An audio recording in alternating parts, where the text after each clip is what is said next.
Hello बच्चों, welcome back to my YouTube channel. आज के वीडियो में हम total history and civics ICSE class 10th के एक इम्पॉर्टेंट लेसन को डिस्कस करेंगे। हाँ जी, आप बच्चों की रिक्वेस्ट पे मैंने ये वीडियो बनाई है। बेसिकली हमारा आज का जो वीडियो है ये ऑलरेडी मैंने इसकी कह सकते हैं रफ ब्रीफिंग एक बार आप लोगों को दे रखी थी, फिर भी मैंने इसकी डिटेल वीडियो नहीं बनाई थी। तो डिटेल वीडियो आज की जो हमारी होगी वो होगी हमारी सिविक्स के chapter 1 that is union parliament. थोड़ा सा ये लेसन लेंदी है, बच्चों को प्रॉब्लम होती है लेसन को समझने पढ़ने में। और बेसिक जो प्रॉब्लम आती है ना वो यहाँ आती है कि इस लेसन को हम कैसे रिमेंबर करें, कैसे याद करें, किस तरीके से हम इसको एग्जामिनेशन तक लेकर के जाएं। तो आज की जो मेरी वीडियो होगी वो पूरी की पूरी इसी चीज़ पे फोकस्ड होगी, चूंकि आपके आईसीएसई बोर्ड के एग्जाम्स आने वाले, हार्डली एक मंथ भी नहीं बचे। तो आज की जो हमारी वीडियो है वो बेसिकली इन्हीं फोकस्ड चीज़ों को लेकर के हैं कि किस तरीके से हम लेसन को समझें, कैसे इनके कॉन्सेप्ट्स को रिमेंबर करें ताकि एग्जाम में आप एज इट इज़ जो भी आपको पूछा जाए वो लिख पाए। तो चलिए बिना लेट किए हुए हम फटाफट से वीडियो को स्टार्ट करते हैं। देखिए, मेरा जो पढ़ाने का तरीका होता है या लर्न करवाने का तरीका होता है वो बेसिकली माइंड मैप से रिलेटेड होता है। तो मैंने इसके रिलेटेड भी एक माइंड मैप बना रखा है। माइंड मैप में आपको क्या क्या चीज़ें समझने वाली हैं वो ये देखिए। फेडरलिज्म क्या है, देन फेडरलिज्म के features, then non federal unitary क्या होता है, क्यों इंडिया में है ये, या इंडिया में जो हम बोलते हैं कि फेडरलिज्म है तो नॉन फेडरल यूनिटरी भी है तो वो क्यों है। देन पार्लियामेंट क्या है, पार्लियामेंट के डेफिनेशंस क्या है, पार्लियामेंट के टाइप्स क्या है। उसके बाद हम लोकसभा, स्पीकर, राज्यसभा और साथ ही साथ पावर एंड फंक्शंस देखेंगे पार्लियामेंट के। तो ये ही कुछ इंपॉर्टेंट टॉपिक हैं जो इस लेसन से आपने कवर करने हैं, आपने इसको समझने हैं। तो चलिए हम फटाफट से बुक पे आते हैं और देखते हैं कि किस तरीके से हमारी माइंड मैप हमको हेल्प करेगी। सबसे पहली चीज जो मैंने कंसिडर की थी वो था हमारा फेडरलिज्म। देखिए, फेडरलिज्म क्या होता है। Federalism is a system of government in which the power is divided between central authority and various constituent unit of the country. In contrast to federal government, a unitary government is the one in which there is only one level of government, which with the subunit being subordinate to the central government. Clear है। देखिए, दो तरीके की government होती है। क्या होती है, एक होती है फेडरल और एक होती है यूनिटरी। यूनिटरी में क्या होता है कि पावर लिमिटेड होती है, मतलब पावर एक ही गवर्नमेंट के अंडर होती है, जो उसके सबऑर्डिनेट्स होते हैं वो उसी एक गवर्नमेंट को फॉलो करते हैं। लेकिन फेडरलिज्म थोड़ा डिफरेंट होता है। फेडरलिज्म में पावर डिवाइडेड होता है between central authority and other constituents में। प्रॉपरली पूरे कंट्री में जितने भी पावर हैं वो प्रॉपर डिवाइडेड होते हैं। जैसे कि हमारे कंट्री में है, सेंट्रल है, स्टेट है, देन नगर पालिका है। तो उस तरीके से सबके अपने अपने पावर्स, अपने अपने वर्क भी डिवाइडेड हैं। तो हमारे कंट्री में कैसा है, हमारे कंट्री में एक्चुअल में हम कहते हैं कि हम फेडरलिज्म को फॉलो करते हैं। फेडरलिज्म के फीचर्स क्या होते हैं। देयर आर 2 और मोर लेवल ऑफ गवर्नमेंट। जो सबसे पहली चीज होती है फेडरलिज्म का वो होता है कि गवर्नमेंट हमेशा 2 या 2 से ज्यादा लेवल में होते हैं। Then jurisdiction of each level of government is specified in the constitution. जो भी ज्यूरिडिक्शन है वो कॉन्स्टिट्यूशन में स्पेसिफाइड होता है। साथ ही साथ fundamental provision of the constitution can not be unilaterally changed by any one level of the government. मतलब अगर कॉन्स्टिट्यूशन में कुछ भी चेंज करने हैं फंडामेंटल्स में तो कोई एक लेवल अकेला ही नहीं करेगा। The dispute between different level of the government which arises due to the exercise of their respective power are settled by the court. जो भी कॉन्स्टिट्यूशंस में या जो भी कह सकते हैं कि दोनों अथॉरिटी में कोई भी अगर डिस्प्यूट अराइज होता है तो वो ऑटोमेटिकली फाइनल जो है वो डिसीजन होगा कोर्ट का। Source of revenue for each level of the government are clearly demarcated to ensure their financial authority. मतलब जितने भी सोर्स ऑफ अर्निंग है वो क्लियरली डिमार्केटेड होते हैं। तो मतलब फेडरलिज्म का सिंपल सिंपल ये है कि प्रॉपरली कंट्री में जितने भी वर्क हैं, जितने भी पावर हैं, सब चीज़ों को प्रॉपर तरीके से सेंट्रल में, स्टेट में इस तरीके से डिवाइड किया जाए ताकि सब अपने अपने पावर को अपने अकॉर्डिंगली इंजॉय करें। बट जस्ट यू थिंक, हमारा कंट्री हम बोलते हैं कि फेडरलिज्म है, लेकिन क्या हमारे कंट्री में इस तरीके का नहीं है। मतलब क्या हमारे कंट्री में हम एक्चुअल में कंप्लीट फेडरलिज्म को एंजॉय करते हैं। तो मेरे अकॉर्डिंगली या कह सकते हैं कि जो हमारे कंट्री में जिस तरीके की सिचुएशंस है उसके अकॉर्डिंगली ऐसा नहीं है। इसीलिए हम कहते हैं कि हमारे कंट्री में क्या है, नॉन फेडरल यूनिटरी है। नॉन फेडरल यूनिटरी हमारे कंट्री में क्यों है, क्योंकि हमारे कंट्री में देखिए, in federal system of government, all the administrative power are divided between the central and the state government, and both are supreme within their respective sphere according to the constitution. But क्या है, the state government are neither the agent of central government nor do they draw their authority from it. On the other hand, both the central and state government draw their authority from the same constitution. मतलब authority power एक ही constitution में मिलता है, लेकिन centre अपनी power को enjoy करता है और स्टेट अपनी पावर को enjoy करता है। बट हमारे कंट्री की जो सिचुएशन ये कह सकते हैं, हमारे कंट्री में जिस तरीके का अभी है एरा, उसके अकॉर्डिंगली हम क्या बोलेंगे, हमारे कंट्री में नॉन फेडरल और यूनिटरी फीचर भी कहीं ना कहीं अवेलेबल है। कैसे, the constitution of India has certain non-federal or unitary feature which are led to the criticized to say that it is not merely federal in the form but unitary in spirit. Some of the important unit, क्योंकि क्या है हमारे पास centre कैसा है, हमारा strong है, मतलब हम बहुत सारी चीज़ों के लिए सेंटर पे ही डिपेंड रहते हैं। और देखिए जितने भी पावर होते हैं वो union list, concurrent list, state list, इस तरीके से प्रॉपरली डिवाइड होते हैं। तो क्यों है? क्योंकि हमारा सेंटर कैसा है, स्ट्रांग है। Then single constitution for union and state. अब देखिए कॉन्स्टिट्यूशन एक ही है यूनियन एंड स्टेट का, तो उसमें क्या होगा, the state in India have not been given any right to make their own constitution. There is a single constitution जिसको कि यूनियन को भी फॉलो करना होता है, साथ ही साथ स्टेट को भी। फ्लेक्सिबिलिटी ऑफ कॉन्स्टिट्यूशन, कॉन्स्टिट्यूशन में अमेंडमेंट्स होते हैं, चेंजेस हो सकते हैं। और चेंजेस और अमेंडमेंट्स क्या होते हैं, the parliament can amend most of the provision of constitution single handedly either by simple majority और बाय 2/3 मेजोरिटी। ऐसा होता है, जितने भी अमेंडमेंट्स होते हैं वो इस तरीके से होते हैं। Then single citizenship, the Indian constitution provides for a single citizenship of India which is common to all the people, various states and union territories. Then inequality of representation in Rajya Sabha, Rajya Sabha में भी जो रिप्रेजेंटेशन होता है वो union और state का जो होता है वो इनइक्वल होता है, इक्वल नहीं होता है। Then existence of union territories, हमारे यहाँ पे यूनियन टेरिटरीज भी एग्जिस्ट करते हैं, टोटल 8 यूनियन टेरिटरीज हैं। तो ये सारे कुछ ऐसे फीचर्स है जो इंडिया को नॉन फेडरल की तरफ भी धकेलते हैं, कह सकते हैं इंडिया का federal as well as non federal attitude भी है।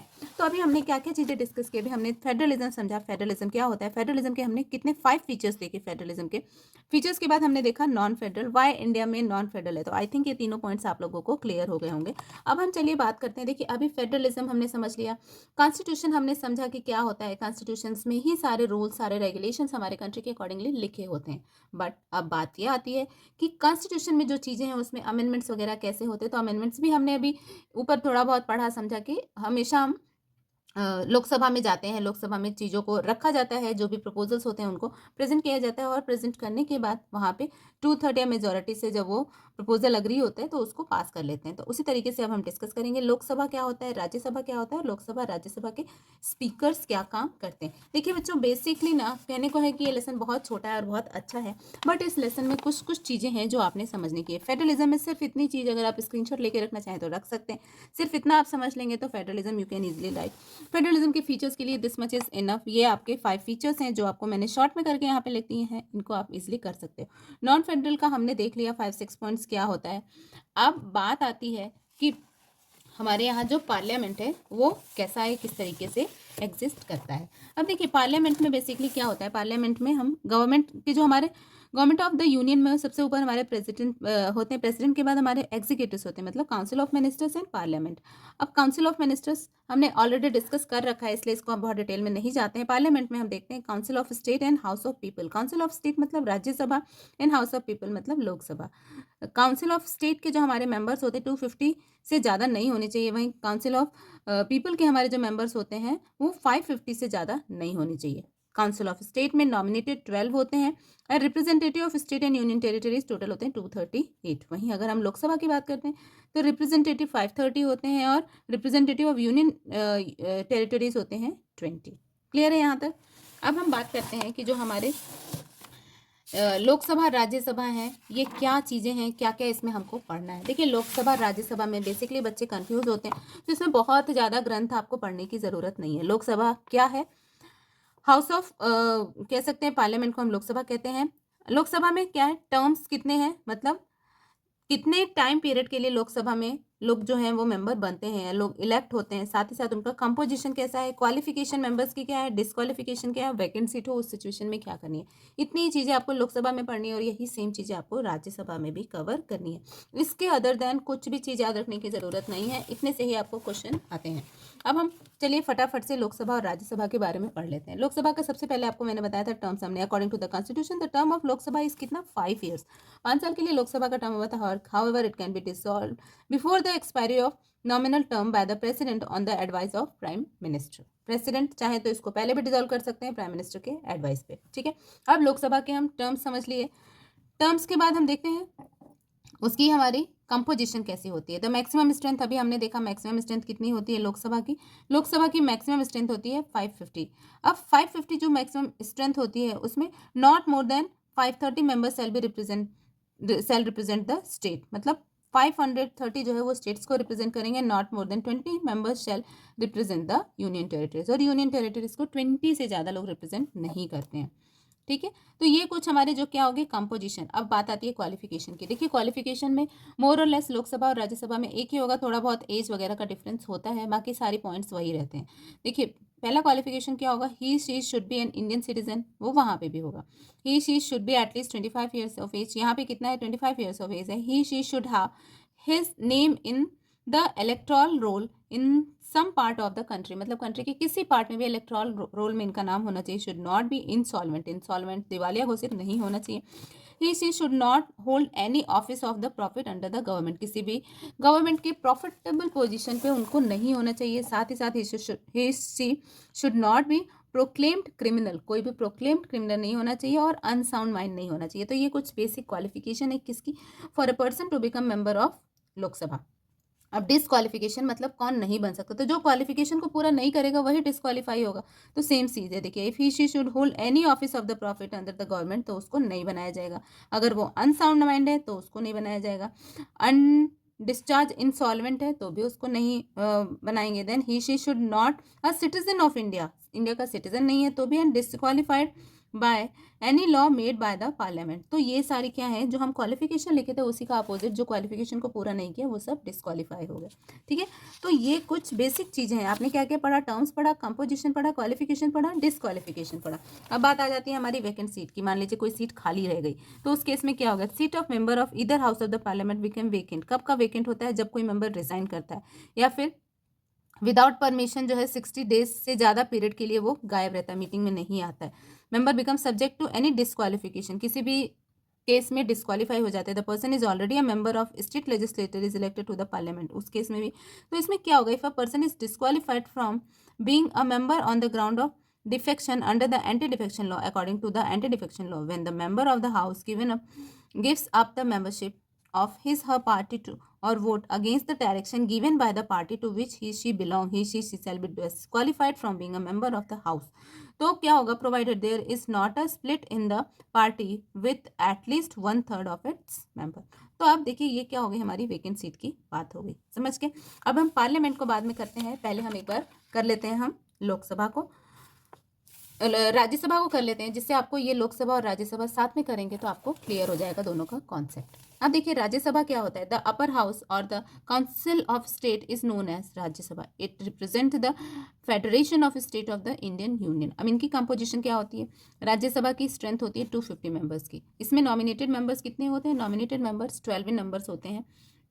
यहाँ पे कुछ नॉमिनेटेड मेंबर्स के आपके बुक में नेम्स भी दिए हैं। इलेक्टेड मेंबर्स कितने होते हैं, 238 मेंबर्स इलेक्टेड होते हैं by the state in the union. तो हमने इसमें भी क्या पढ़ा, कंपोजिशन पढ़ा। कंपोजिशन के बाद जो इंपॉर्टेंट चीज़ है वो टर्म भी है, तो आप चाहे तो सेम सीक्वेंस में याद कर सकते हैं, टर्म, टर्म के बाद कंपोजिशन। अब देखिए उसकी टर्म कितनी थी, 5 ईयर्स की थी। यहाँ पे टर्म कितनी है हमारी राज्यसभा की, Rajya Sabha is a permanent house, it can not be dissolve like Lok Sabha. Each member of Rajya Sabha is elected for the period of 6 years. 1/3 of total member of the house retire after every 2 years. Members can be re-elected if they so desired and if their electors support them. Clear है, तो इनके आपने terms पढ़ लिए, इनके आपने क्या पढ़ लिए, कंपोजिशंस पढ़ लिए। अब टर्म्स कंपोजिशन के बाद आता है हमारी क्वालिफिकेशन और डिस्क्वालिफिकेशन। देखिए इलेक्शन यहाँ पे आपको दिया हुआ है, the representative of each state in the Rajya Sabha are elected by the elected member of the legislative assembly of each state in accordance with the system of proportional representation by mean of single transferable vote. तो proper जिस तरीके से election होता है उस तरीके से इनका भी इलेक्शन होके इनको भी सेलेक्ट किया जाता है। अब हम बात करते हैं क्वालिफिकेशन। देखिए क्वालिफिकेशन मैंने आपसे क्या कहा था, क्वालिफिकेशन और डिस्क्वालिफिकेशन मोर और लेस सेम होगा। हाँ जी, हम उसी सेम के बारे में ही डिस्कस करेंगे बच्चों। तो देखो क्या दिया हुआ है, he she should be Indian citizen, वहाँ पे भी था। He she should be at least 30 years, वहाँ पे कितना था, 25 ईयर्स, सिर्फ एज में डिफरेंस था। उसके बाद देखिए he should not have his name in the should have his name in the electoral roll, ये वहाँ पे भी था। He she should not be an insolvent, ये भी वहाँ था। He she should not hold any office of the profit under the government, this also point you get there. He she should not be proclaimed criminal, ये भी वहाँ पे था। He she should not B unsound mind. तो सारे point same थे, only ये वाला पॉइंट जो एज का था उसमें आपको जस्ट छोटी सी चीज़ याद रखनी है, तो आपको ये क्लियर हो जाएगा। डिस्क्वालिफिकेशन देखिए यहाँ पे क्या लिखा हुआ है, सेम एज लोकसभा। लोकसभा में जो मतलब जो आपने क्वालिफिकेशन पढ़ी इसी का अपोजिट आपने कर देना है, आपको डिस्क्वालिफिकेशन मिल जाएगा। ठीक है, तो यहाँ तक तो मुझे लगता है किसी को कोई भी प्रॉब्लम नहीं होगी। अब हम बात कर लेते हैं अपने power and function of Rajya Sabha and Lok Sabha. Rajya Sabha and Lok Sabha के पावर एंड फंक्शंस की हम बात कर लेते हैं। तो देखिए, राज्यसभा और लोकसभा में जो पावर एंड फंक्शंस है, देखिए basically the parliament of Indian comprises. अभी हम सबसे पहले इसके पार्लियामेंट के बारे में थोड़ा सा डिस्कस कर लेंगे, उसके बाद इसको डिस्कस करेंगे तो आप लोगों को समझ में आएगा। देखिए पार्लियामेंट क्या होता है। पार्लियामेंट बेसिकली होता क्या है, some formalities which the legislature have to observe in the parliament as well as the state legislature are called parliamentary procedure। अब parliamentary procedures कैसे होते हैं, किस तरीके से पार्लियामेंट में काम होता है, आपने देखा होगा इस तरीके का पार्लियामेंट का क्या होता है, स्ट्रक्चर होता है।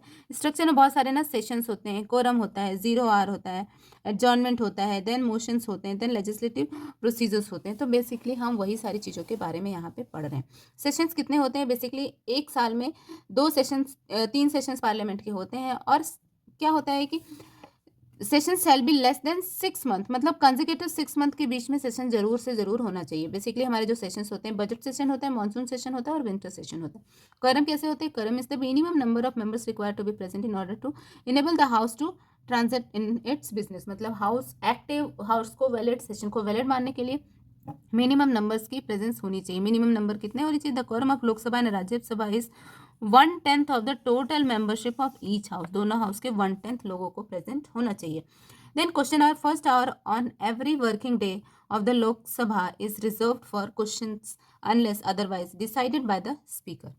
स्टार्टिंग का 1 घंटे जो होता है वो क्वेश्चन आवर्स होता है।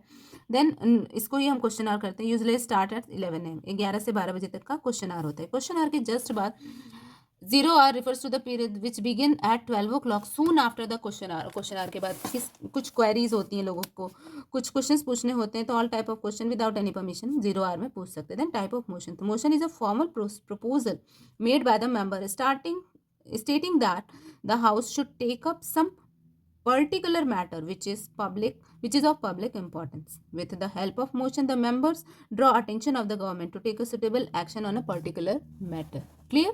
देन उसके बाद एडजॉर्नमेंट मोशन में ही एडजॉर्नमेंट होता है, नो कॉन्फिडेंस मोशन होता है।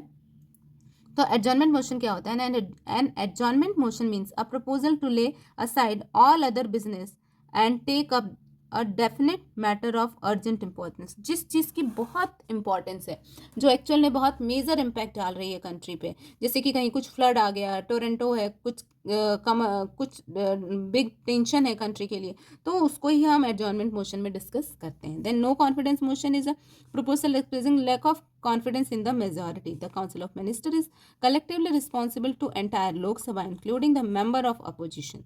Basically no confidence motion जो है वो क्या बताता है, proposal को बताता है lack of confidence वाले।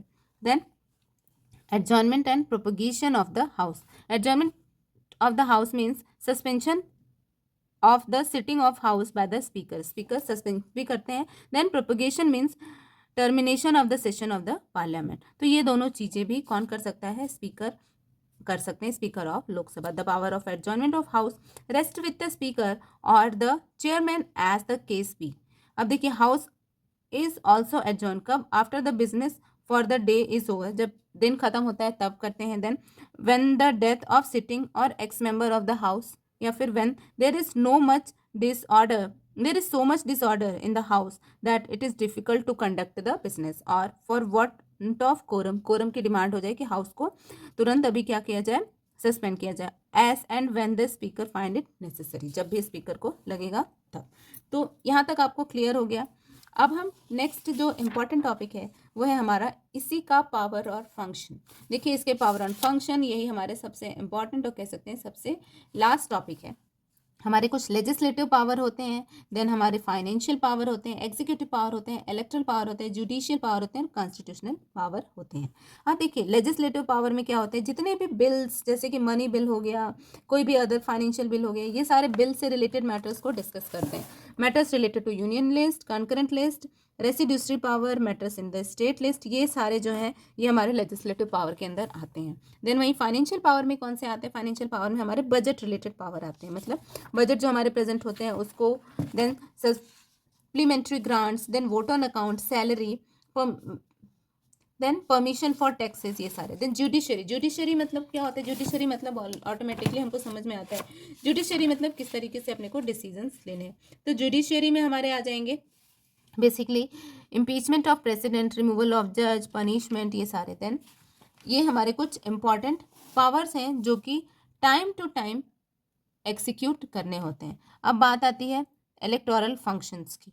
देखिए बेसिकली क्या होता है ना, the Indian parliament has perform certain electoral duties. The parliament of Indian along with the state legislator elect the president of India, vice president of India, Lok Sabha elect its own speaker and deputy speaker. तो ये सब भी किसके होते हैं, इन्हीं के power and functions में कवर हो जाते हैं। ठीक है, देन अमेंडमेंट ऑफ कॉन्स्टिट्यूशन भी यहीं पे होता है। जो भी कॉन्स्टिट्यूशन से रिलेटेड अमेंडमेंट करने होते हैं उसका प्रॉपरली एक बिल आता है और उस बिल को मैक्सिमम 2/3 मेजोरिटी से पास करने के बाद ही इसको एक्चुअल एक्शन में लाया जाता है। तो बेसिकली ये हमारे क्या हो गए, कुछ पावर एंड फंक्शन हो गए। अब relationship between the to houses of the parliament. Parliament में बेसिकली हमने दो हाउसेज देखे, एक देखा हमने लोकसभा और दूसरा देखा हमने राज्यसभा। अब देखिए लोकसभा और राज्यसभा के बीच में रिलेशनशिप और डिफरेंसेस से क्वेश्चंस आते हैं और ये क्वेश्चन एक्चुअल में बहुत इंपॉर्टेंट भी है।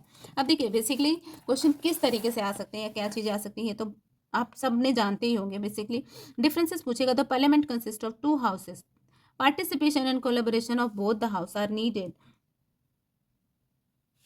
for all legislative function. However, the constitution recognize the supervisory of the Lok Sabha over the Rajya Sabha. मतलब constitution क्या बोलता है, लोकसभा सुपर है as compared to राज्यसभा के। क्लियर है, तो ये आपने छोटे बहुत डिफरेंसेस यहाँ पे देख लेने हैं। Lok Sabha represent people directly as its member elected by the people. On the other hand, ये आपका सेकंड पॉइंट हो गया। On the other hand, Rajya Sabha represents state of Indian union and its member are elected indirectly by the member. Members कैसे elect होते हैं, indirectly by the member state legislative assembly. They never have to go to the people. Because of this the Lok Sabha is given an upper hand in many matters concerning the parliament. Lok Sabha को हमेशा upper hand दिया जाता है, importance दिया जाता है, preference दिया जाता है एज कंपेयर टू राज्यसभा। अब डिफरेंसेस क्या होते हैं, ऑर्डिनरी बिल्स हमारे कहाँ से आते हैं, ऑर्डिनरी बिल्स हमारे जो है वो बेसिकली जितने भी ऑर्डिनरी चीज़ें होती हैं, जितनी जो बेसिक चीज़ें होती हैं, देखिए ऑर्डिनरी बिल्स में भी ओरिजिनेटेड किसी भी हाउस से होगा। If there is disagreement between the two house, the bill is referred to the joint sitting of both the house. कोई भी हाउस करेगा and in such a case both the house are place on the equal footing. फिर money bill के बारे में बात करते हैं। तो in case of money bill, Rajya Sabha has virtually no power. Rajya Sabha के पास मनी बिल से रिलेटेड कोई भी पावर नहीं होती। मनी बिल ओरिजिनेट होता है डायरेक्टली हमारे लोकसभा से। देन ये कुछ बेसिक डिफरेंसेस थे लोकसभा और राज्यसभा में। तो बच्चों आपने करना क्या है, आपने ये छोटा सा एक माइंड मैप तैयार करना है। आपने फेडरलिज्म के फीचर, नॉन फेडरल और यूनिटरी क्या होता है, पार्लियामेंट क्या है, पार्लियामेंट के डेफिनेशंस, पार्लियामेंट कितने टाइप के होते हैं हमारे, देन लोकसभा राज्यसभा स्पीकर के बारे में आपने पढ़ना है, साथ ही साथ पावर एंड फंक्शंस पढ़ने हैं पार्लियामेंट के। तो ये कुछ इंपॉर्टेंट चीज़ें थी जो आपके लेसन 1 को कवर कर रही थी। होप आपको चीज़ें समझ में आ रही होंगी। स्टिल कोई डाउट है, write in comment. Till then take care, good bye. जिस लेसन में फर्दर कंफ्यूजन है please write in comment, I will explain lesson clearly.